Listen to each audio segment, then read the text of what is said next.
มังเออสำเนาดาวสวัสดีทุกคนครับไก่เราต้องวนเอาเครื่องเชียบปอนก็รอกอันนับตที่ทำไมแก่นะอันนี้คือไข่ปลาลิกิวครับเหลือจากวันนั้นแหละผัดไม่หมดครับวันนั้นผัดกะเพรานะงูต้อยกับผัดกะเพราแล้วเนี่ยวันนี้คือผัดขมิ้นครับข้างในแล้วก็หมวยก็ซอนแล้วทำไมแก่มังงอดแล้ว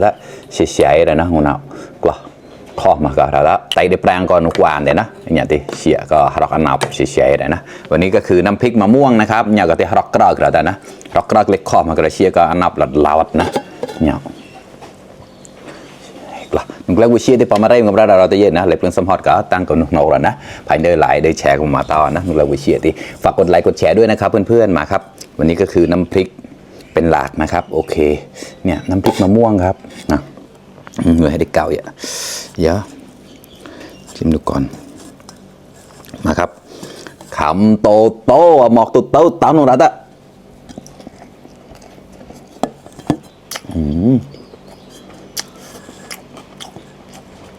เราก็อร่อยเผ็ดมาก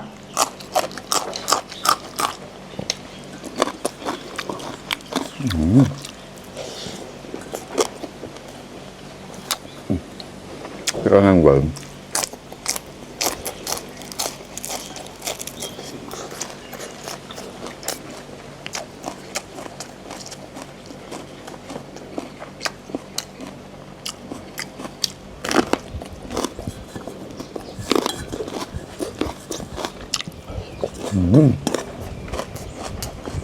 อร่อยมันกลางแหลกเลยถ้าจับมันเห่าอยู่แล้วจับมันเห่าตัวใดว้าว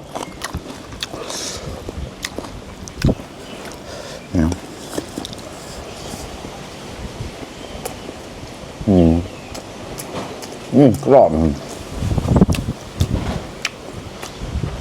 มันมากเชื่อหรือซ้ำซากใต้ซาซอนอะไรนะครับขำโตโตหมอกตุโตตั้มแล้วก็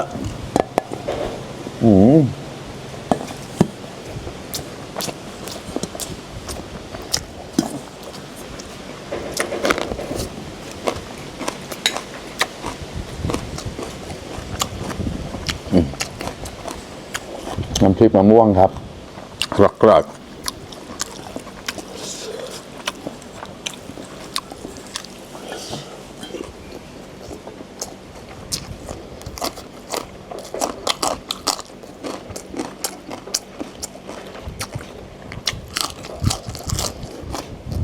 อร่อย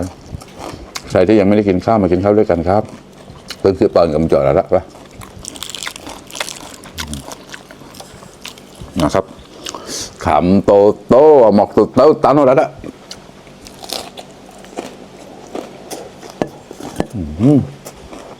งานโอกาสเชื่อมาห่วงงานโอกาส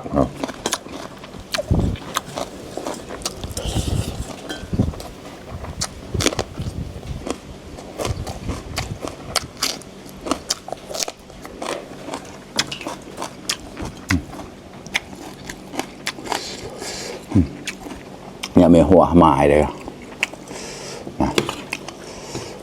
อร่อยมากไข่ปลาลิกิวครับผัดขมิ้นครับมาข้างในแล้วก็หมวยแต่แล้วนะ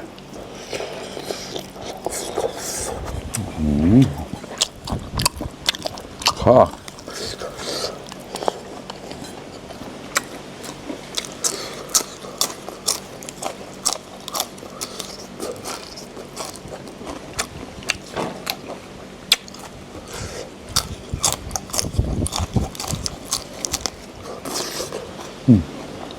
เนี่ยหมาย